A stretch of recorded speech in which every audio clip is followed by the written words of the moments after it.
ಹಿರಿಯರು, ವೇದಿಕೆ ಮೇಲೆ ಆಸೀನರಾದ ಎಲ್ಲ ಗಣ್ಯಮಾನ್ಯರು ಹಾಗೂ ಇಲ್ಲಿ ಬಂದಂಥ ನನ್ನ ಎಲ್ಲ ತಾಯಿಯಂದರು, ಸಹೋದರರು ಹಾಗೂ ಮಾಧ್ಯಮ ಮಿತ್ರರು ಕೂಡ ನನ್ನ ನಮಸ್ಕಾರಗಳು. ಬರುವಂಥ ಲೋಕಸಭಾ ಚುನಾವಣೆಯಲ್ಲಿ ತಾವೆಲ್ಲರೂ ಒಂದು ದೊಡ್ಡ ಪಾತ್ರ ನಿಭಾಯಿಸ್ತೀರ.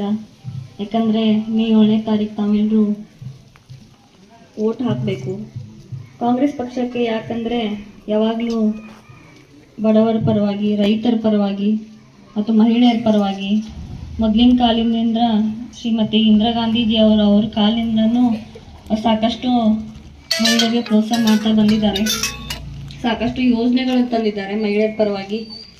ಅದೇ ಇವತ್ತು ಕಂಟಿನ್ಯೂ ಆಗಿ ನಮ್ಮ ಸಿದ್ದರಾಮಯ್ಯ ಸರ್ ಆಗಲಿ, ಖರ್ಗೆ ಸರ್ ಆಗಲಿ ಹಾಗೂ ರಾಹುಲ್ ಗಾಂಧಿ ಸರ್ ಅವರಾಗಲಿ ಸಾಕಷ್ಟು ಅನುದಾನಗಳನ್ನು ತಂದಿದ್ದಾರೆ. ಈಗಾಗಲೇ ಪಂಚ ಗ್ಯಾರಂಟಿಗಳನ್ನು ಅನುಷ್ಠಾನ ಮಾಡಿದ್ದಾರೆ.